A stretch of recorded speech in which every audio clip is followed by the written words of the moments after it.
സംസ്ഥാന പ്രസിഡന്റ് രാജീവ് ചന്ദ്രശേഖരന് ഈ കാര്യങ്ങൾ അറിയാമായിരുന്നു. അവരുടെ കുടുംബാംഗങ്ങളുടെ പ്രഖ്യാപനം അനുസരിച്ചാണെങ്കിൽ അവർ വളരെ സങ്കടപ്പെട്ട് പറയുന്നുണ്ടായിരുന്നു, നിങ്ങളുടെ അടുത്തെല്ലാം വന്ന് ഞാൻ നേരത്തെ ഈ കാര്യം പറഞ്ഞതല്ലേ എന്ന്.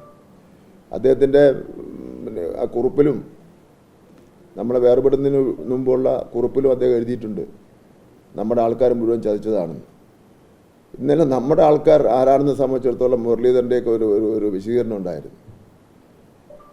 ബി ജെ പിക്ക് 100% BJP-യുടെ അംഗങ്ങളും അതുപോലെ തന്നെ ജീവനക്കാരും മാത്രമുള്ള ഒരു ബാങ്കാണ് ഈ ബാങ്ക് എന്ന് പറയുന്നത്.